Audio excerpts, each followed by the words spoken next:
If you're ever driving late at night, don't do what they did. One night, a boy and his friend were on their way to a school dance when they saw a girl on the side of the road looking lost.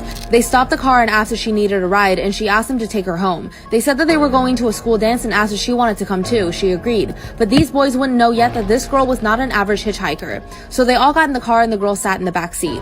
After a while, the girl would constantly say that she was cold, so one of the boys gave her his jacket. They got to the dance and things were pretty normal, but what happened after would make the boys question reality. When the night was almost over, it was finally time to take the girl home. When they almost arrived, the girl told them where she lived but told them to drop her off close by so she can walk the rest of the way. So that's what they did. But after the girl walked away, the boy who let her borrow his jacket realized that he never asked for his jacket back. His friend said that they could just come back tomorrow for it. The next morning, they came back expecting to get the jacket and leave, but things were not so simple. They came up to the girl's house and knocked on the door, but they were shocked at what they discovered as soon as the door opened. Follow for part 2.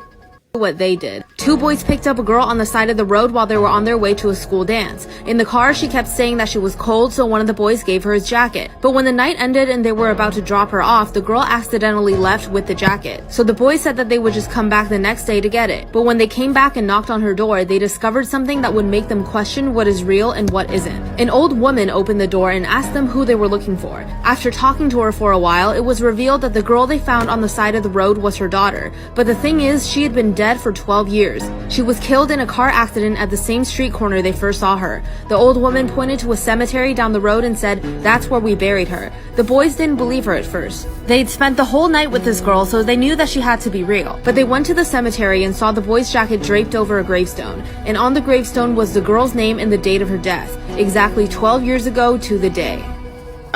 In 2015, a man woke up to a strange post-it note sitting on his desk. On it was a to-do list that he didn't recognize in handwriting that didn't look like his. Since he was up late the night before doing some work, he assumed he must have written out the list when he was half asleep and kind of forgot about it, so he just crumples it up and throws it away. 2 weeks later, he wakes up to dozens of these post-it notes all over his wall, and they're all blank except for one that in the same weird handwriting says, "Our landlord isn't letting me talk to you." Now feeling totally freaked out that some crazy person is crawling around his apartment at night, he starts looking for signs of a break-in, but there aren't any. Instead of calling the police, he shares his experience on Reddit asking for help, and one user's comment literally saves his life. Turns out the man was writing the notes to himself and then forgetting, because his brain was slowly dying due to a carbon monoxide leak that was only discovered because a user suggested he install a detector.